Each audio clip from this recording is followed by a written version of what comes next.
Oke guys, welcome to Daily Charting with Toshi, di mana kita akan daily chart your favorite cryptocurrencies. Oke guys, dalam 24 jam terakhir, cryptocurrency market kembali lagi meningkat ya sebesar 1,33%. Dan sekarang total crypto market cap ada di 2,61 triliun US dollars. Dan kalau kita lihat, Bitcoin kembali lagi ke dari 57.000 US dollars. Karena kalau kita lihat kemarin sempat di bawah situ ya, mendekati ke mungkin 55-an. Sekarang di daerah situ.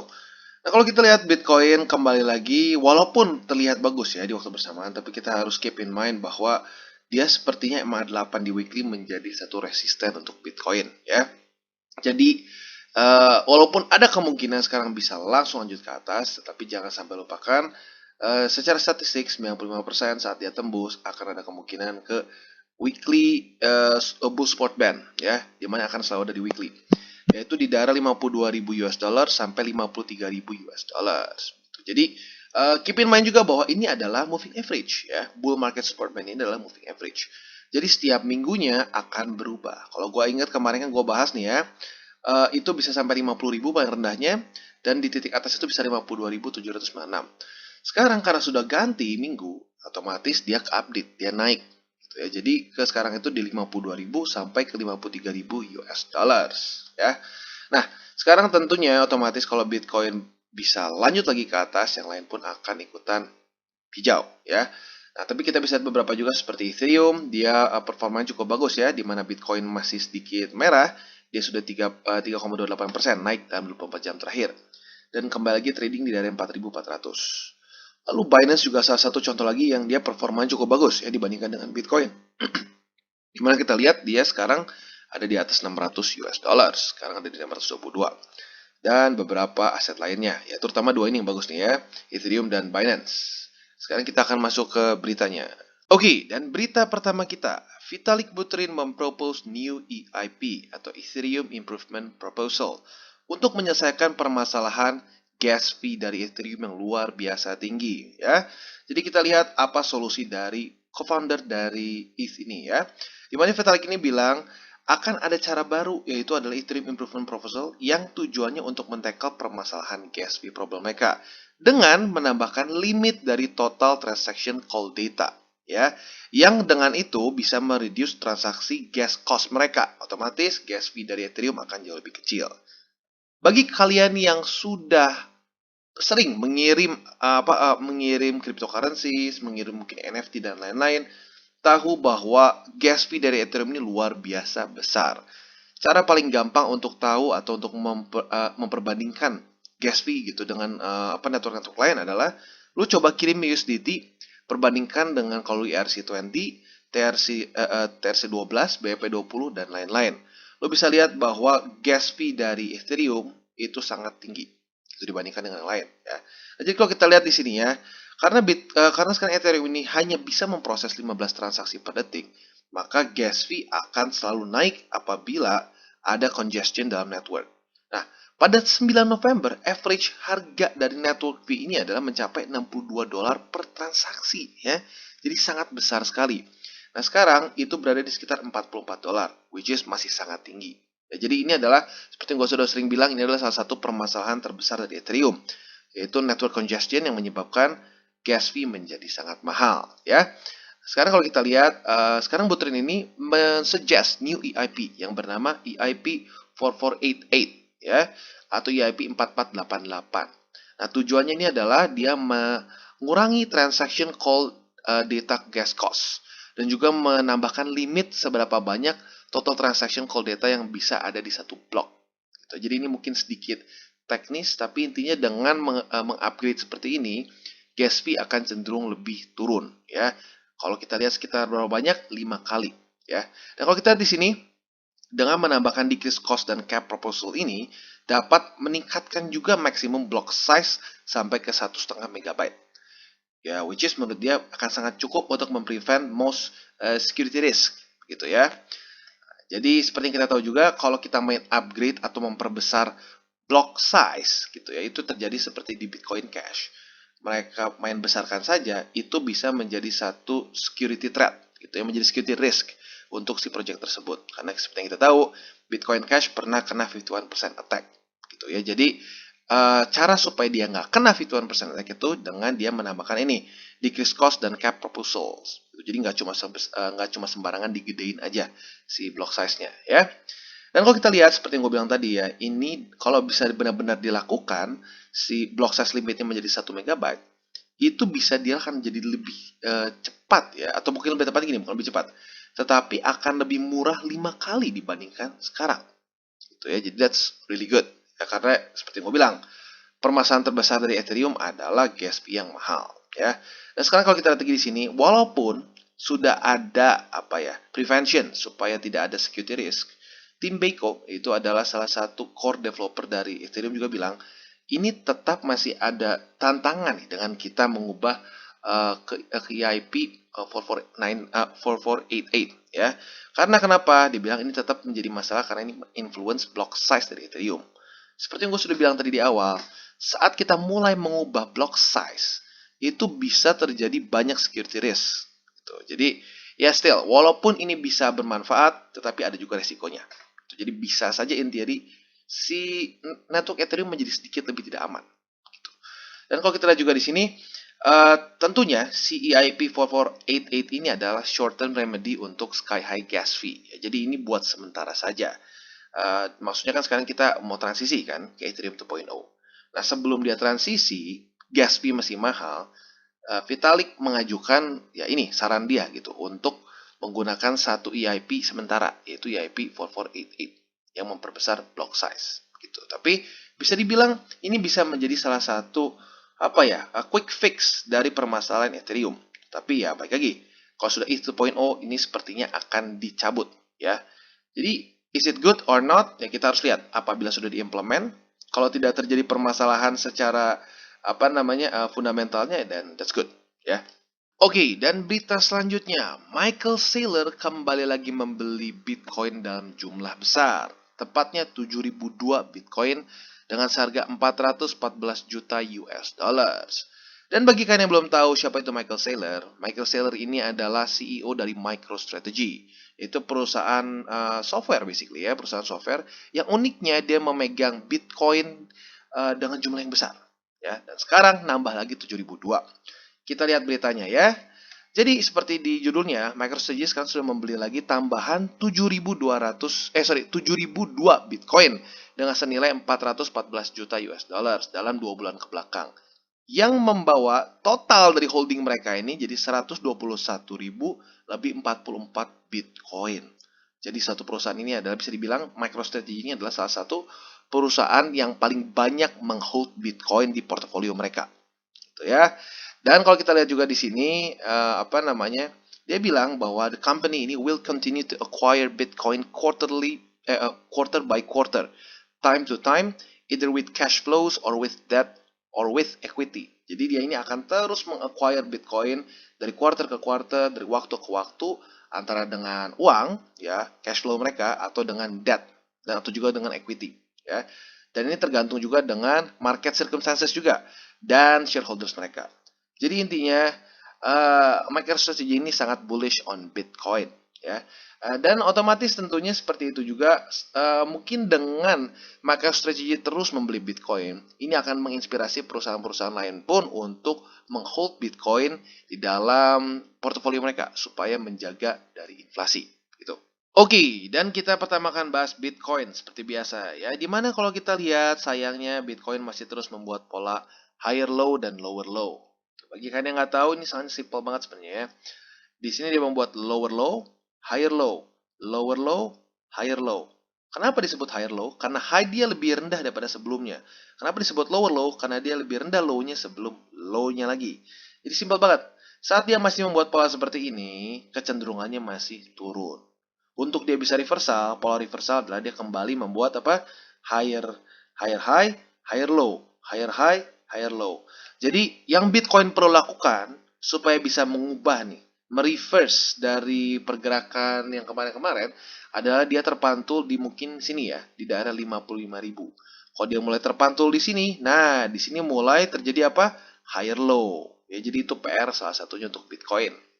Jadi kalian bisa taruh di mana kalau buy limit di Bitcoin? Sebenarnya kalau gue bisa saranin dua ya. antara di 55.000 atau kalian bisa juga taruh di sini antara MA21 dan SMA20, yaitu di bull market support band. Kalau gue pribadi, gue sudah naikin buy limit gue dari 52.000 berubah menjadi 53.000 ya. Jadi kurang lebih seperti itu, antara di 53.000 atau bisa juga lo di daerah sini 55.000. Jadi kurang lebih seperti itu untuk Bitcoin, quite simple. Intinya kita harus tetap menjaga resiko ya, jangan sampai main all in, karena menurut gua kita nge-average harga tuh lebih tenang dan ujung-ujungnya lu jadi jauh dari FOMO. Tuh, ya. Jadi kurang lebih seperti itu untuk Bitcoin. Oke, dan selanjutnya Cardano. Dimana kita bisa lihat Cardano kemarin lusa terpantul di daerah sini ya, yang sudah gue bahas beberapa kali, yaitu confluence antara MA50 dan juga ini support di daerah $1.48. Jadi kalian yang sudah beli di situ, ya bagus, sudah nge-average harga ya. Jadi sekarang pertanyaannya, apakah dia akan kembali retest MA50 atau enggak? Karena kalau kita lihat sekarang MA50 sudah naik ke daerah $1.49. Atau kita bisa bulatin sekitar $1.50. Ya. Nah, jadi andaikan kalian ketinggalan mungkin lupa buy limit di sini, bisa pasang di $1.49. Karena in theory masih ada kemungkinan dia bisa retest lagi sampai ke daerah situ. Ya. Jadi kurang lebih untuk Cardano, it's overall ya, it's quite okay. Karena dia sudah mulai menemukan support yang lumayan nih seharusnya ya. Dan ini bisa dibilang major support. Karena kalau kita lihat di sini previously ini adalah resisten yang sangat kuat untuk Cardano.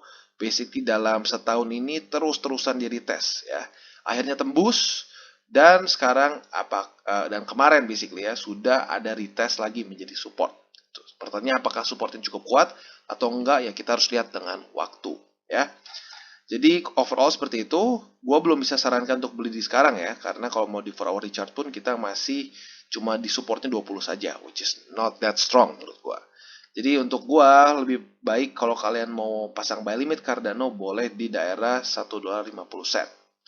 Kurang lebih seperti itu untuk Cardano. Oke, dan selanjutnya AVAX, di mana kita bisa lihat AVAX kemarin terpantul di MA20. Jadi congrats bagi kalian yang sudah beli di MA20 ya. Seperti yang gue sudah bahas di beberapa DCWT sebelum-sebelumnya. Tapi gue ingetin, itu bukan untuk all in ya, tapi untuk meng-average harga. Karena baik lagi masih ada possibility dia tembus MA20. Karena Bitcoinnya masih belum benar-benar menunjukkan pola reversal. Sudah mulai ada tanda, tetapi belum menunjukkan benar-benar akan reversal. Gitu. Jadi ya kalau menurut gue ya, kalau Bitcoin sekarang nggak lagi bete, lagi naik ya, ini AVAX kemungkinan bisa lebih cepat lagi naiknya. Gitu. Tapi ya baik lagi, kita bukan yang punya market, kita nggak bisa nentuin Bitcoin mau kemana gitu ya. Jadi bagi kalian yang ketinggalan, gue tetap saranin untuk beli lagi di MA20, yaitu sekarang di $109 lebih 61 sen. Atau lo bisa buletin ke $110 ya. Nah untuk kalau yang mau lebih agresif, bisa sih sebenarnya, cuman ya nggak terlalu worth it lah ya. Kalau nembus 50, tapi keep in mind kalau sampai nembus 50 pun ini ada Bollinger Band. Jadi overall sih gue nggak terlalu saranin, tapi kalau buat kalian yang agresif, udah kebelet pengen beli ya boleh aja sih. Ya. Oke, lalu selanjutnya kalau kita lihat juga, basically kalau kalian yang lebih konservatif bisa beli di MA20. Jadi quite simple untuk AVAX. Tapi gue ingetin sekali lagi, jangan all in, karena masih belum jelas Bitcoin apakah akan lanjut ke atas atau masih terus turun ya. Jadi kurang lebih seperti itu untuk AVAX. Oke, dan selanjutnya untuk Luna. Nah, baik lagi kadang-kadang gini loh, saat aset sedang turun di sini kalian pasti aduh malas belinya kan gitu ya, karena kelihatannya nggak kuat gitu ya, kelihatannya kayak aduh ngapain beli aset lagi turun. Tapi seringkali yang membuat kita paling untung adalah membeli aset sedang koreksi gitu, dan ya tentunya aset yang bagus ya, yang ada fundamentalnya. Jangan buy the dip aset nggak jelas gitu ya. Kalau kita tahu Luna ya bisa dibilang secara fundamentalnya it's really cool, apalagi mengenai TRY USD-nya ya. Buat kalian yang belum nonton, boleh nonton video review gue mengenai Luna. Bisa cek di playlist review crypto ya. Nah, jadi sekarang untuk Luna seperti apa? Kalau Luna pribadi gua kalau sampai lo ketinggalan kemarin-kemarin, bisa aja lo pasang buy limit di MA20. Itu buat yang lebih konservatif ya. Buat kalian yang lebih agresif, boleh nggak di sini lebih agresif? Technically sepertinya lumayan bisa, karena kalau kita lihat dia TA-nya lumayan oke ya, lumayan oke. Jadi kalau kalian ingin average lebih awal, bisa aja di misalnya di MA20 di 4 hourly chart yang sekarang ada di 46 dolar lebih 59 sen. Tapi sekali lagi gue ingatkan, jangan malas buka chart. Kalian harus buka chart, masukin indikator sendiri. Karena kenapa? Apalagi semakin kecil time frame-nya, ini akan semakin cepat berubah. Ya. Jadi jangan ada yang gini, bang, gue udah taruh di $46 kok nggak kena. Ya iyalah, kan moving average-nya bergerak, gitu ya. Jadi namanya juga moving, itu ya, bukan static average. Dan ya maksudnya nggak ada lu nggak ada cari di sini, nggak ada static average namanya. Ya, jadi cuma ada moving average. Jadi otomatis lu harus nggak boleh males buka chart. Dan itulah emang tujuan dari DCWT. Bukan untuk ngasih sinyal gratisan. Buat apa gue ngasih sinyal gratisan? Tujuan gue adalah membiasakan kalian untuk bisa charting. Gitu. Dan kalau gue lihat sudah lumayan berjalan. Di Telegram sudah banyak yang mulai berdiskusi mengenai charting. Dia membuka chart dia sendiri. Nah itu yang gue mau. Bukan cuma bang beli di mana bang beli di mana bang. Ya, jujurnya gue nggak terus suka kalau kayak gitu ya. Jadi ingat selalu belajar. Oke, selanjutnya Atom ya atau Cosmos, di mana kita bisa lihat dia membuat satu support sepertinya ya. Sudah 2 kali di titik ini dia terpantul. Dan kalau kita lihat di sebelumnya, technically speaking lumayan dekat dengan daerah sini ya, tapi nggak ekstrim banget sih, lumayan lah gitu ya. Kalau kita lihat di sini, dia sudah terpantul 2 kali. Jadi in theory kalian bisa aja sih tambah posisi lagi kalau kena di $26 lebih 61 sen. Tapi ingat, ini baru 2 kali ya terpantul di sini. Berarti belum terkonfirmasi ini benar-benar support kuat atau enggak. Jadi, gue saranin untuk kalian yang ingin tambah posisi di $26 ini, pastikan averaging, jangan untuk all in, gitu ya. Dan selanjutnya kalau sampai ditembus, masih ada support di sini, yaitu di $24 lebih 12 senan, ya. Jadi kurang lebih seperti itu untuk Atom. Tetapi overall secara bentuknya, Atom ini masih belum terlalu bagus ya secara TA-nya ya. Belum ada support yang benar-benar kuat terlihatnya. Jadi kurang lebih seperti itu. Dan overall juga kalau di weekly ya, dia sudah tembus MA20 kemarin ya. Jadi ya kalau bisa dalam 5 hari lagi dia close di atas dari MA20 lagi. Itu bagus banget kalau bisa lakuin itu. Kalau sampai terus turun ya siap-siap mental bisa sampai ke MA50 di weekly, yaitu di $20. Tapi moga-moga ya, moga-moga Bitcoin udah nggak ngadat nih. Kalau Bitcoin udah nggak ngadat, lanjut lagi ke atas, menurut gua Atom pun akan ikutan ketarik. Karena bisa dibilang Atom kemarin sebenarnya sudah lumayan bagus daerah sini. Tapi ketarik oleh Bitcoin ya tembus MA20 juga. Gitu. Jadi sekali lagi ini mengingatkan bahwa nggak boleh lu acuh sama Bitcoin karena resikonya kalau lu acuh dengan Bitcoin, lu bisa aja ketarik. Ya, walaupun lu nggak punya Bitcoin sama sekali. Jadi kurang lebih seperti itu untuk Atom. Oke, dan Solana. Basically Solana melakukan purchase yang kita bahas di DCWT kita kemarin. Ya, ketahan oleh MA50. Ya, jadi sekarang ini adalah battle dari Fibo support 50% dengan MA50 nih ya. Kalau dalam sehari lagi nih, tepatnya 20 jam lagi, dia nggak bisa close di atas 50, ya well ada kemungkinan dia bisa retest lagi daerah sini. Jadi bagi kalian yang in average, gue ingetin ya, untuk average bukan all in, itu bisa aja di daerah $200. Itu karena seperti yang gue bilang sebelumnya, $200 adalah angka psikologis juga ya. Jadi kurang lebih seperti itu untuk Solana, tapi hati-hati masih ada kemungkinan si tukang pukul MA20 akan kembali memukuli Solana. Kalau dia dipukuli lagi ya siap-siap tembus daerah sini bisa sampai ke $184 ya. Jadi kurang lebih seperti itu. PR untuk Solana simple, tembus MA50 di daily dan jangan mau dipukuli oleh MA20 ya. Jadi kalau dia bisa melakukan itu, apalagi 20-nya bisa ketembus dan menjadikan 50 dan 20 di daily menjadi support, that's really cool. Ya, that's really good for Solana overall. Jadi kurang lebih gue ulang lagi untuk kalian yang ingin average ya, gue ingetin average Solana bisa di $200. Oke, jadi kurang lebih seperti itu. Oke, dan selanjutnya iOS, dimana cukup banyak yang request di YouTube ya untuk membahas iOS karena sekarang ya bisa dibilang terus turun. Ya well sekarang normal sih sebenarnya semua terus turun ya karena Bitcoin masih bete. Dan kalau kita lihat dia itu kemarin tepatnya tanggal 26 November sudah tembus MA200, which is not good ya. Tapi basically banyak banget yang tembus support kuat juga gara-gara Bitcoin. Jadi ya well, ya it's kind of expected gitu ya. Kita sudah expect bakal seperti ini. Jadi sekarang kita bisa lihat dengan jelas ini sedang downtrend. Saat dia mulai tembus daerah sini, kita lihat TA-nya dia terus antara terpantul oleh MA20 atau terpantul oleh MA50. Jadi sekarang PR terbesar untuk si iOS adalah yang pertama mempertahankan MA200 sebagai support. Ya, kemarin tanggal 26 November tembus, kemarin tembus lagi ke atas. Tetapi kita lihat wick-nya dengan sangat jelas dia tertahan oleh MA20. Seperti biasa si tukang pukul. Jadi dua PR-nya. Yang pertama adalah close di atas dari MA200 di daily dan jangan mau dipukuli oleh MA20 di daily juga gitu ya. Jadi ini iOS sedikit dalam sticky situation nih. Antara kejepit MA200 dan 20 gitu. Nah, buat kalian yang ingin tambah posisi sebenarnya boleh saja sih. Ya, di 200 ini boleh aja tambah posisi. Tapi keep in mind, ini 200 sepertinya sudah tidak menjadi support yang terlalu kuat. Ya, atau minimal dia belum menunjukkan ini sebagai support atau resisten yang cukup kuat. Karena basically dalam waktu dekat dia ini udah ketemu 2 kali. Gitu.